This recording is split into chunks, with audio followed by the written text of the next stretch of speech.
ইন্নাল হামদুলিল্লাহ ওয়াসসালাতু ওয়াসসালামু আলা রাসূলিল্লাহ আম্মা বা'দ।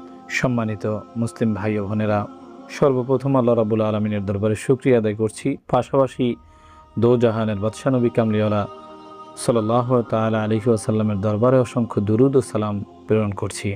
আজ আমরা যে বিষয়টি নিয়ে কথা বলবো, রাসূল পাক সাল্লাল্লাহু আলাইহি ওয়াসাল্লামের যে আশিক ছিলেন, ওই আশিকদের ভিতরে অনেকগুলো গুণ বৈশিষ্ট্য প্রকাশ্য ছিল।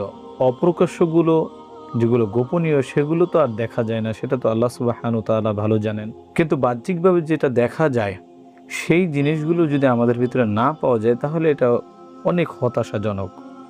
আপনাকে আমি কয়েকটি ঘটনা শোনাবো ইনশাআল্লাহ, আল্লাহ সুবহানাহু ওয়া তাআলা যদি আমাকে সেই তৌফিক দেন।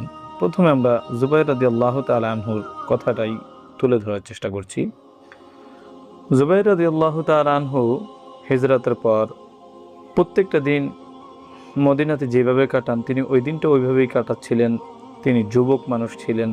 মদিনার বাজার থেকে হঠাৎ করে শুনলেন কে বা কারা রাসূল পাক সাল্লাল্লাহু আলাইহি ওয়াসাল্লামকে হত্যা করে ফেলেছে। সাহাবী জুবাইর রাদিয়াল্লাহু তাআলা আনহু এই খবর শোনার সাথে সাথে তরবারি খুলে উন্মুক্ত করে একটা দৌড় দিয়েছে আল্লাহর হাবিব সাল্লাল্লাহু আলাইহি ওয়াসাল্লামের দরবারের দিকে। মসজিদে নববীর সামনে গিয়ে যখন দাঁড়ালেন, রাসূল পাক সাল্লাল্লাহু আলাইহি ওয়াসাল্লাম আসলেন এবং জিজ্ঞেস করলেন, জুবাইর কি হয়েছে, কোনো সমস্যা হয়েছে? তখন তিনি পুরো ঘটনাটা বর্ণনা করলেন। আল্লাহর হাবিব সাল্লাল্লাহু আলাইহি ওয়াসাল্লাম বললেন, জুবাইর তুমি কি আমাকে খুব ভালোবাসো? তখন তিনি বললেন যে ইয়া রাসূলুল্লাহ, আমি আমার জীবনের চেয়েও বেশি আপনাকে ভালোবাসি। আসলে আশিকে রাসূলের প্রেম মোহাব্বত এমন হওয়া চাই।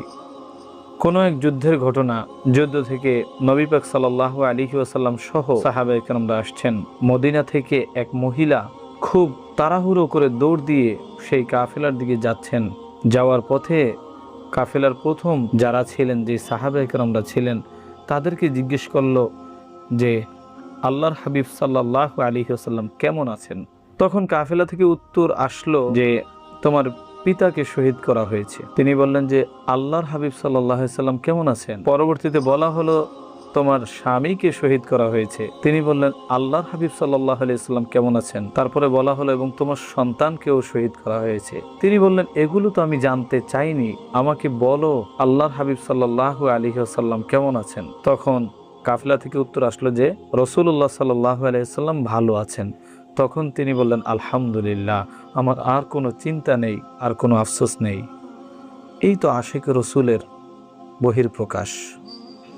আশিকে রসুলদের আপনি অনেকগুলো গুণ পাবেন, যে গুণগুলো সারা রাত্র বর্ণনা করলেও শেষ করা যাবে না।